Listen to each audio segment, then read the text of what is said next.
Olá, alunos, sejam bem-vindos à unidade 1. Nesta unidade, nós trabalharemos com o estilo e linguagem da redação oficial. Como se configura o estilo e linguagem da redação oficial? A nova redação oficial sofreu alterações pelo decreto da Presidência da República no ano de 2002. Basicamente, a partir da década de 70, houve uma necessidade de modernizar a linguagem escrita oficial. Com isso, a Presidência da República, por meio da Casa Civil, percebeu a necessidade desse processo acontecer. Então, a redação oficial passou a se utilizar de um aspecto trabalhado com objetividade. Nesse sentido, tudo que era tipo de expediente produzido até 1982 sofreu por mudanças significativas no processo de escrita como um todo. A redação oficial ela é dividida de acordo com o padrão formal de linguagem. Nesse caso, nós precisamos trabalhar com 7 princípios básicos, dentre eles os 3 principais: clareza, objetividade e concisão. Como eles se dividem, então? A redação é orientada pelos princípios que se constituem a composição que deixa o feitio artístico da frase para segundo plano. Ou seja, dê preferência sempre pela objetividade na hora da escrita. Pode-se dizer então que propriamente a linguagem técnica ela não tem um modelo pronto a ser seguido. Ela existe um formato diagramado que normalmente os alunos, os administradores ou até mesmo os profissionais que trabalham com a produção escrita se valem. O que não existe e que nós não podemos fugir é o formato padrão de escrita da língua. Este não podemos utilizar a linguagem corriqueira, cheia de gírias, nem tampouco uma linguagem usual praticada por nós enquanto produtores de texto na internet. As qualidades da redação oficial, então, são as principais: impessoalidade, uso de padrão culto da linguagem, clareza, concisão, formalidade e uniformidade.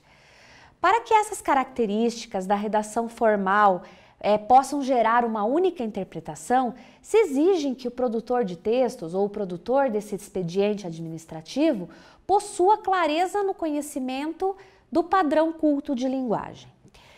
A impessoalidade trabalha com 3 princípios básicos. Primeiro, alguém que comunique. Segundo, algo a ser comunicado. Terceiro, alguém que receba essa comunicação. Normalmente, ao iniciar um trabalho, o redator precisa trabalhar com os seguintes princípios em mente: elaborar mentalmente o objetivo da mensagem a ser transmitida, ter as informações claras do que pretende repassar e planejar com antecedência a estrutura. Por exemplo, não posso utilizar um ofício quando devo usar um memorando. Não posso usar um memorando quando devo utilizar um ofício. O redator tem que ter claro qual o expediente e para qual público se dirige esse expediente. Além disso, nós devemos trabalhar com um assunto com propriedade, ou seja, selecionar os aspectos desse assunto de forma que a nossa linguagem não fique redundante, repetindo expressões desnecessárias, quando na verdade a minha clareza deve imperar. Eu devo saber utilizar uma linguagem de fácil compreensão ao interlocutor e que deve ser conhecida pelo receptor, ou seja, caem em desuso aquelas expressões outro sim, venho por meio deste, ou até mesmo fechos desnecessários, como cordiais saudações, venho por meio desse atenciosamente subscrever-me. Neste caso, a redação trabalha com uma linguagem de quem vai receber o texto, sempre pensando linguagem simples associada ao padrão concisão de linguagem. A clareza, ela tem que ter ideias que sejam facilmente compreendidas pelo leitor, ou seja, texto claro é aquele que não deixa dúvidas no leitor. Como a clareza ela é um requisito base do texto técnico, nós devemos pensar que as suas construções elas não podem ser intercaladas, não podem ser invertidas, não podem se utilizar de jargões no texto técnico. A clareza ela precisa e deve trabalhar com a exclusão da ambiguidade, ou seja, ambiguidade é quando eu utilizo muitos pronomes de tratamento numa frase, frases rebuscadas, expressões que caíram em desuso pelo interlocutor e outras. Normalmente, eu elimino a ambiguidade da redação quando eu trabalho com a terceira pessoa do plural. Então, quando eu vou produzir um expediente administrativo, jamais eu falo em meu nome, eu enquanto fulano de tal, e sim em nome da instituição da qual eu represento enquanto funcionário público. Exemplo, possamos, fazemos, enviamos, informamos, sempre na terceira pessoa do plural. Isso elimina 70% da ambiguidade na redação oficial. A falta de clareza, ela ocorre principalmente nos pronomes possessivos, eu, tu, ele, nós, vós, elas, e meu, seu, sua, teu, tua. A falta de clareza ocorre nos pronomes pessoais, que normalmente substituem as pessoas do discurso. A falta de clareza pode ocorrer nos pronomes relativos, ela pode ocorrer nos pronomes invariáveis e é por aí afora. Sugiro que vocês consultem a tabela de pronomes no material da gramática disposto na unidade 3. Lá, Domingos Pascoal Segali insere uma tabela das principais utilizações dos pronomes. Quando nós estudamos pronomes no ensino fundamental e básico e no segundo grau, normalmente os professores de língua portuguesa não nos situam da necessidade no mercado de trabalho da utilização destes pronomes. Todavia, quando eu passo a trabalhar com a esfera pública na produção de documentos, entender de pronomes faz parte de uma necessidade da minha profissão. Então, na gramática, exatamente, tem uma tabela que nós necessariamente não precisamos decorar, apenas consultar na hora de produzir esse texto. A segunda característica considerada por nós, produtores da redação oficial, de extrema relevância para a nossa área, é a objetividade. Quanto mais objetivo eu for na minha escrita, mais o meu interlocutor vai entender a mensagem que eu quero repassar. Ou seja, nada desse negócio de enfeites na frase, jogar confetes, isso não combina com a produção objetiva da redação oficial. Até por isso que objetividade é um exercício de treino constante que nós fazemos. A objetividade, ela vem aliada à concisão. Ou seja, o que significa ser conciso? Ser conciso significa empregar uma quantidade reduzida de palavras nas frases escritas. Então, eu não preciso utilizar muitos sinônimos para dizer uma única expressão. Tem-se como exemplo uma introdução na correspondência oficial muito utilizada e repetida por várias pessoas e por vários profissionais na esfera cotidiana. O venho por meio deste. Quando eu utilizo a expressão venho por meio deste, eu utilizo 4 palavras para falar uma única expressão que eu poderia utilizar como informamos, solicitamos, expedimos, requeremos. Então, quer dizer, eu utilizo uma única expressão em substituição a 4. Concisão seria isso, evitar o uso de frases longas e confusas. Texto conciso é aquele que transmite informações com o mínimo reduzido de palavras possíveis. Ou seja, quanto menos o número de palavras, menor. Isso não quer dizer texto sem entendimento. Concisão não significa redução de expressões ou redução de conteúdo. Texto conciso significa substituição de expressões por várias outras que são redundantes na língua portuguesa. Nesse caso, como é que eu obtenho maior clareza, concisão e objetividade?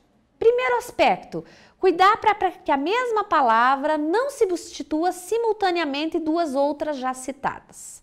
Então, normalmente, nós eliminamos aquilo que excede numa frase e fazemos uma correção linguística. Grande parte dos alunos tem problema em fazer correção linguística, porque geralmente deixam para produzir seus textos, e isso no ambiente de trabalho também, em última hora. Então, geralmente, eu digito e já encaminho o expediente. Não faço uma correção necessária das expressões que eu utilizei. E isso faz com que meu texto fique prolixo e com expressões vagas, desnecessárias ao interlocutor, o que não gera uma compreensão pelo receptor. Então, por exemplo, eliminando 2 frases, gerundismo. estamos solicitando, estamos enviando, estamos encaminhando. Eu posso trocar por solicitamos, enviamos, caminhamos, fazemos, requeremos, tantos outros verbos que a língua portuguesa tem. Evitar o uso excessivo da palavra que e com. Esse é um grande problema, o excesso dos quis.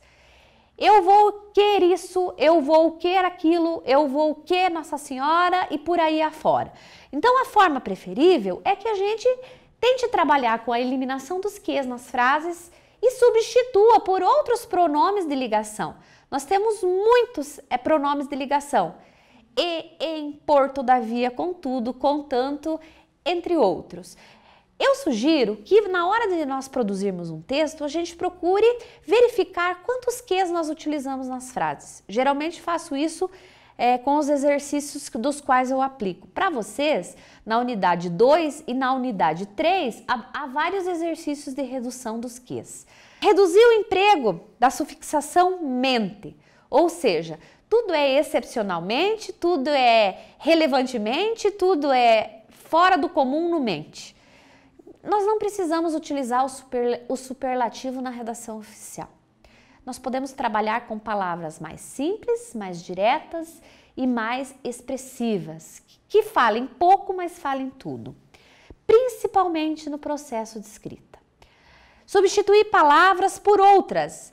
Então, normalmente, quando nós começamos a escrever, nós queremos usar só aquelas palavras que nós temos domínio, ou as palavras técnicas, das quais o meu receptor pode ser que não tenha conhecimento. Então, eu trabalho com a substituição disso. Algumas dicas básicas de concisão. Empregar frases curtas, sem monotonia.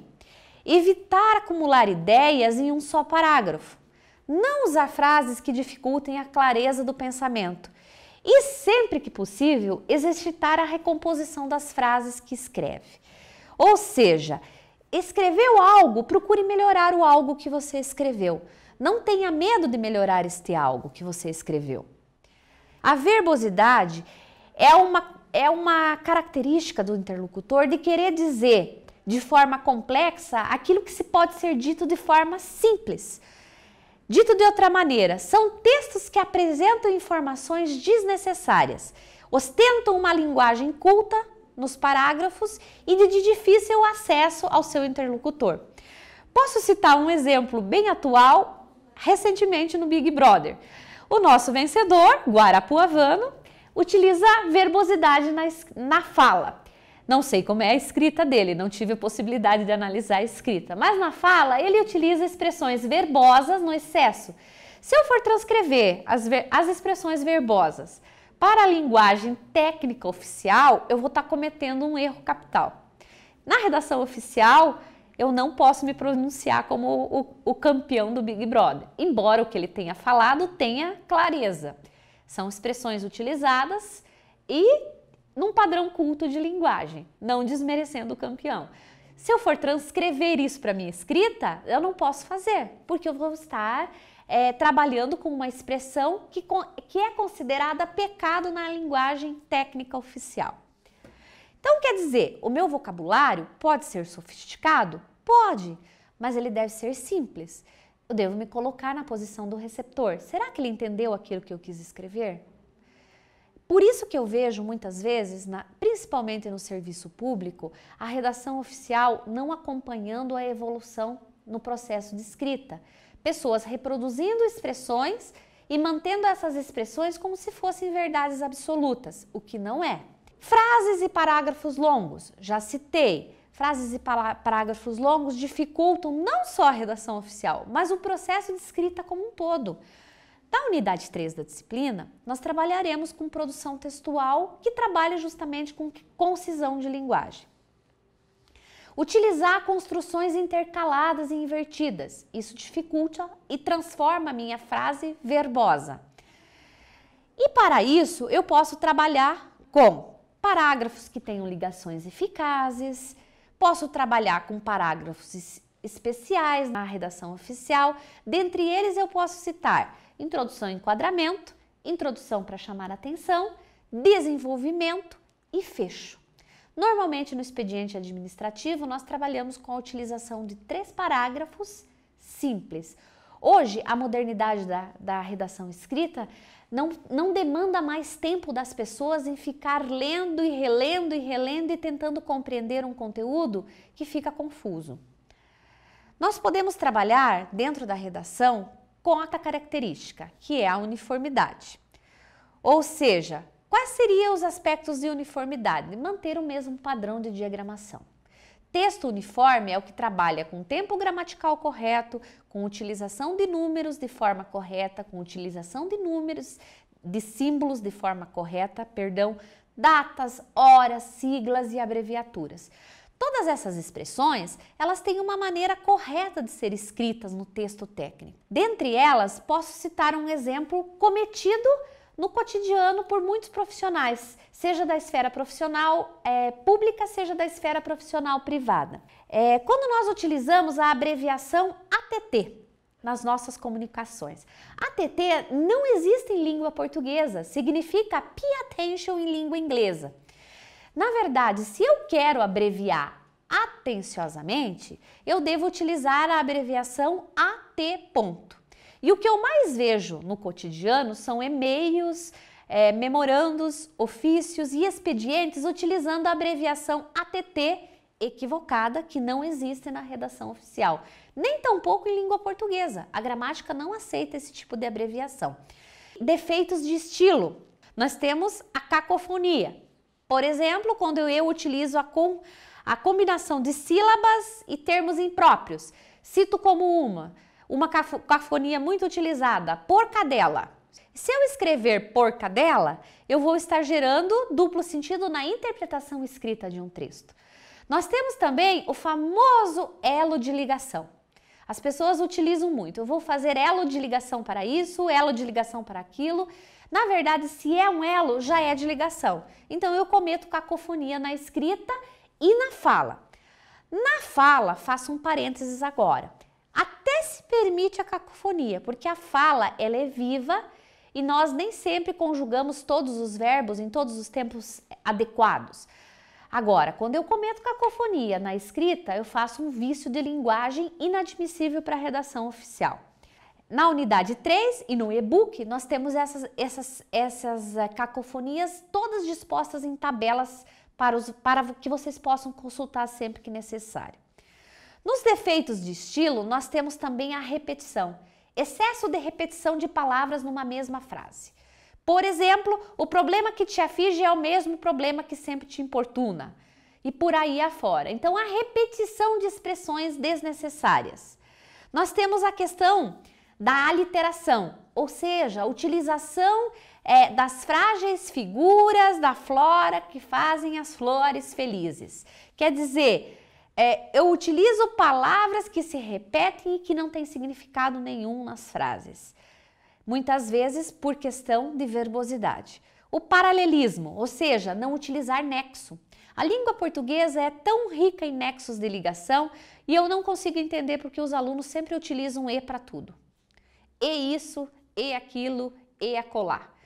Então, normalmente, nós podemos utilizar como elos de conexão de frases várias expressões que possam ser usadas com simetria. Nós temos aí por tudo, por quanto, todavia, entretanto, mas, desta forma, desta maneira, assim e por aí afora.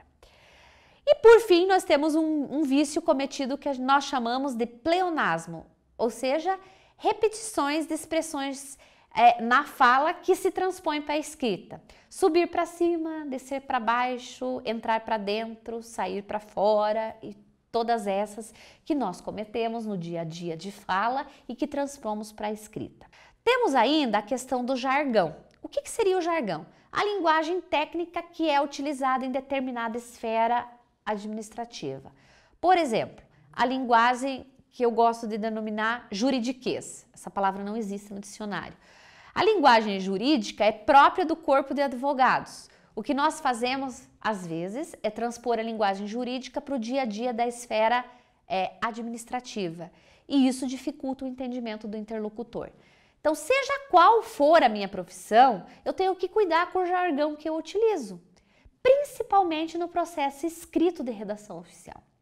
Se eu utilizar um jargão que o meu receptor não vai entender, provavelmente ele vai fazer como eu faço muitas vezes, solicito o telefone para entender a mensagem que chegou até mim. E para finalizar, nós temos a questão dos pronomes de tratamento. Nós temos que cuidar quando vamos utilizar os pronomes de tratamento. Na linguagem oficial, nós temos os dois principais, Vossa Senhoria e Vossa Excelência. Para que eu utilizo padrões de pronomes de tratamento? Para saber trabalhar com as autoridades, sejam elas de nível ascendente, de nível hierárquico igual ou descendente. Ou seja, se eu vou trabalhar com a hierarquia superior, com a hierarquia em mesmo nível ou com a hierarquia a nível abaixo, enquanto cargo de chefia que ocupo. Preciso saber também quais os verbos que eu utilizo para trabalhar com esses níveis. No e-book da disciplina, eu inseri uma tabela para vocês que trabalham com os principais verbos utilizados nesses 3 níveis de linguagem e comunicação escrita.